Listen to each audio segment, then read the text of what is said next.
자, 여러분들 계속 봅시다. 순간 좀 끊겼네요. 자, 그래서 이와 관련하여 해겔의 뭐죠? 주인 노예 변증법을 살펴보자. 자, 미리 말씀드렸죠. 제가 주인 노예 변증법이 바로 이 부분이라고. 자, 이 부분이라고 그랬죠. 자, 우리 이 부분은 좀 중요한 부분이니까 좀 체크 좀 해달라고 했습니다. 그래서 변증법에 관련된 여러 가지 내용들.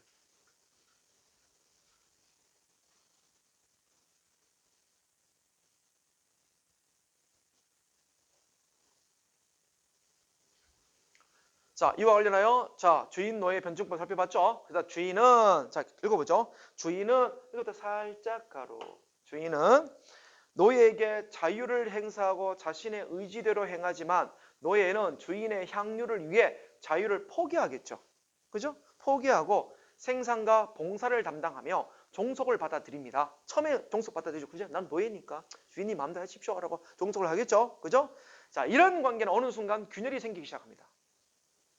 이제 균열이 생기기 시작해요. 그죠? 주인은 노예의 노동에 기초하여 무엇이든지 할 수 있지만 노예의 노동이 없어지면 자신의 존엄성은 제대로 인정받지 못한 일반적 관계 속에서 있음을 깨닫기 시작한다. 그러니까 뭐야? 나 노예 없으면 큰일 나겠네. 나 죄가 없으면 나 큰일 날 수 있겠네? 라고 이제 깨닫기 시작해. 그러면 죄를 어느 순간 의식하게 돼요. 그럼 이제 의식하니까 혹시 제가 나쁜 마음 먹지 않나 계속 쳐다보게 되는 겁니다. 어느 순간.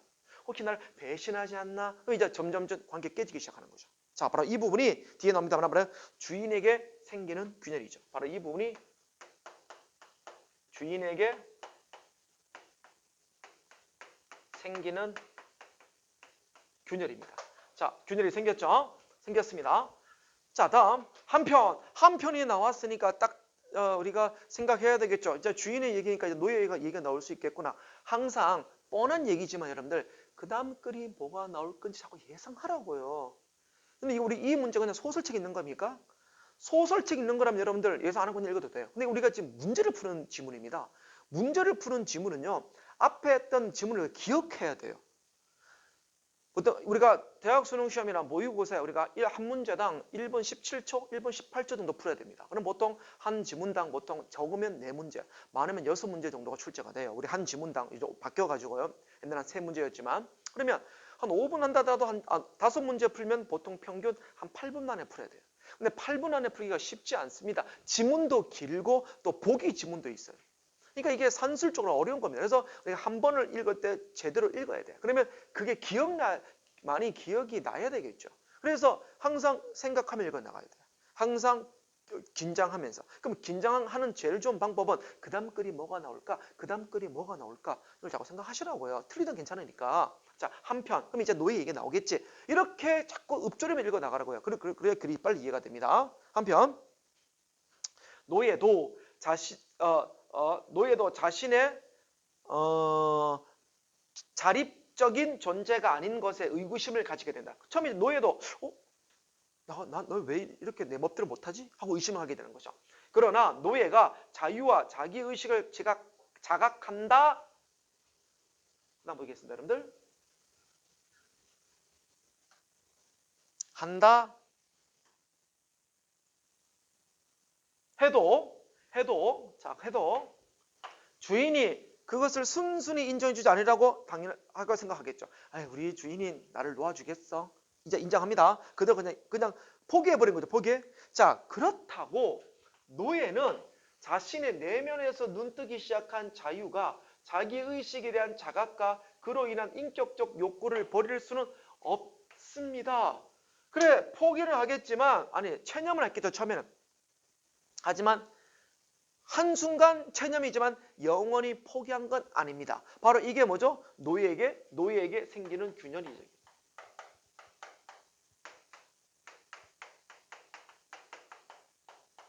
노예에게 생기는 균열입니다. 자, 그래서 노예는 갈등과 모순을 겪으며 자유와 자기의식을 실현하고자 투쟁합니다. 투쟁하겠죠? 갈등과 모순은 노예의 의식을 고양시키고 노예와 내면의 주인의식과 노예의식을 대립을 재현하겠죠? 그죠? 그래서 자, 막 싸우겠죠? 그래서 해겔은 여기까지가 아까 앞에서 가로 열었던 사례를 제시한 겁니다. 바로 이게 주인과 노예 변증법에 대한 얘기를 해주고 있는 거예요. 그런데 나중에 서로 싸우게 된다. 이 얘기를 하고 있는 겁니다. 물론 싸운다는 것은 누가 이겨낸 게 아니라 상호 존중이라 그랬죠. 상호 인정. 그죠?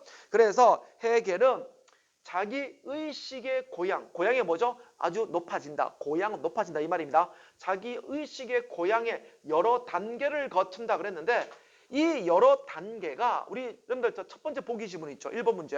즉 우리 26번입니까? 26번 보기 지문에 바로 이 부분이 우리가 여러 단계 금욕 지문이 내용이 금욕주의. 다음에 무슨 주의가 나오죠? 다음에 회의주의. 다음에 뭐가 나오는 거죠? 바로 불행한 의식이라고 첫 번째 자료 지문에 나오죠? 불행한 의식 단계. 이게 우리가 26번, 27번 지문에 있는 보기 지문에 그 과정이 나옵니다. 자, 여러 단계를 거쳐 이루어지며 그 단계는 권리의식과 노예적의 권리의식이 구체적으로 실현되는 과정을 보여준다. 그죠? 이러한 투쟁 행위는 자신의 정체성을 인정받으려는 노력으로서 서로의 주체성을 호혜적으로 인정하는 상호 주관적 세계로 나아가도록 하는 공론장을 통해 제도화된다. 자, 상호 주관적 세계. 상호 주관적 세계 말이 너무 어려워. 그런데 이 상호 주관적 세계를 뭡니까? 서로의 주체성을 호혜적으로 인정한다. 여러분들 호혜가 뭐죠? 호혜? 서로 혜택을 주고받다 이 말입니다. 호혜라는 말은요. 서로 혜택을 주고받다 이 말이에요. 그러면 서로의 주체성을 호혜적으로 인정한다? 그게 상호 주관적 세계래. 그러면 상호 우리 주관적 세계는 아까 뭐와 똑같습니까?